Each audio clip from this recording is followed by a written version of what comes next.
নমস্কার বন্ধু, আমি মানা তোমাদের নতুন আবার একটা ভিডিওয় সবাইকে স্বাগত। দেখো আজ আমি এনেছি নতুন একটা রেসিপি, নারকেল নাড়ু। এই নারকেল নাড়ুটা পুজো অনুষ্ঠান যে কোনো এতে এর জুড়ি মেলা ভাব।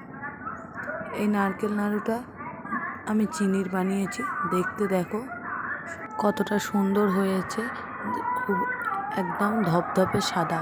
চলো বেশি কথা না বলে রেসিপি শুরু করা যাক। প্রথমে আমি দুটো নারকেল নিয়েছি।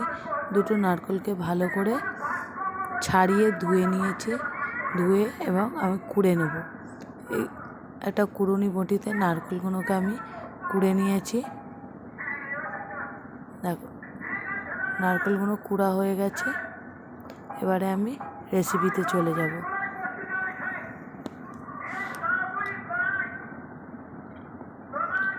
নারকেল কুড়ার মধ্যে আমি এক বাটি চিনি দিয়ে দিচ্ছি,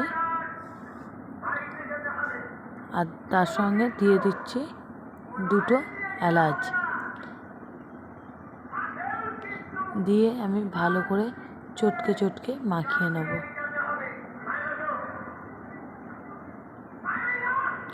এলাচটা তোমরা কেউ এলাচ গুঁড়োও দিতে পারো। আমার হাতের সামনে গুঁড়োটা ছিল না, তাই আমি এলাচটাকে এইভাবে থেতো করে দানাগুলোকে বের করে ভালো করে চটকে মাখিয়ে নিচ্ছি, যাতে ভালো করে মাখা হলে নারকেল নাড়ুটাও খুব সুন্দর হবে।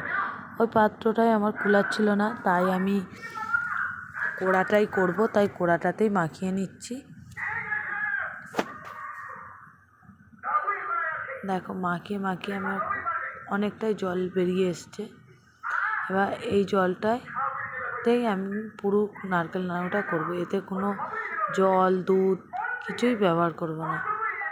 পুরো নারকেলের জলেতেই নারকেল নাড়ুটা হয়ে যাবে। এবার গ্যাসটাকে আমি জ্বেলে নেব।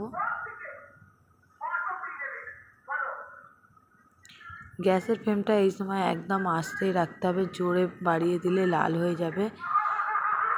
তোমরা সবসময় খেয়াল রাখবে গ্যাসের এটা যেন কমানোই থাকে। এটা একটু সময় লাগবে, কিন্তু এটা যতটা গ্যাস কম থাকবে ততটাই সুন্দর হবে। বেশি জোর বাড়িয়ে দিলে এটা লাল হয়ে যাবে। এবং একভাবে অনবরত এটাকে নাড়তে হবে, নেড়ে নেড়ে চিট আনতে হবে।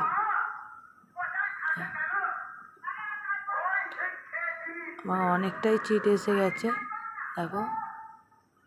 এরপরেও আমি একভাবে নাড়তে থাকবো। এটা নাড়তে নাড়তে দেখো আমার প্রায় রেডি হয়ে গেছে। এবারে এটাকে আমি দেখে নেব যে ঠিকঠাক চিটটা হয়েছে নাকি। তাই আমি একটা থালায় অল্প পরিমাণে নিয়ে দেখে নেব গোল হচ্ছে কি না। যদি দেখি যে গোল হয়ে এসছে, তাহলে সেই পর্যায়ে আমি গ্যাসটা অফ করে নামিয়ে নেব। এটাকে তোমাদের গরম গরমই করতে হবে, নইলে শক্ত হয়ে যাবে। তাই একটা বাটিতে আমি একটু জল নিয়ে নেব। দেখো তোমাদেরকে দেখিয়ে দিচ্ছি, ওইভাবে যদি গোল হতে থাকে তাহলে ভাববে তোমাদের এটা পারফেক্ট হয়েছে। আর যদি দেখো যে ভেঙে যাচ্ছে হচ্ছে, তাহলে দেখবে তোমাদের পরিমাণে কম হয়েছে। তোমরা ঠিক মতো আমার এটা ফলো করো, তোমাদেরও আমার মতনই হবে। দেখো আমি একটা বাটিতে জল নিয়েছি, একটু জল হাত করে নিয়ে আমি প্রত্যেকটা গোল গোল করে নেব। প্রথমে আমি হালকা একটু করে রাখবো, তারপরে একটু ঠান্ডা হলে আমি ভালো করে গোল গোল করে নেব। দেখো কতটা সুন্দর হয়েছে। সকল বন্ধুর কাছে আমার অনুরোধ রইল পুরো ভিডিওটা দেখার জন্য। আর তোমাদের যদি ফেসবুক থেকে দেখে থাকো তাহলে একটা অবশ্যই ফলো করে দিও, আর ইউটিউব থেকে দেখলে সাবস্ক্রাইব করে দিও। আর লাইক কমেন্ট করতে একদম ভুলবে না। রেসিপিটা কেমন লাগলো অবশ্যই আমাকে কমেন্ট করে জানাবে। তোমাদের যদি কোনো প্রশ্ন থাকে বা কোনো রেসিপি জানার থাকে, তাহলে অবশ্যই আমাকে কমেন্টে জানাবে। আর আবার একটা নতুন ভিডিও আসার জন্য ততক্ষণে তোমরা সুস্থ থাকো, ভালো থাকো। ধন্যবাদ।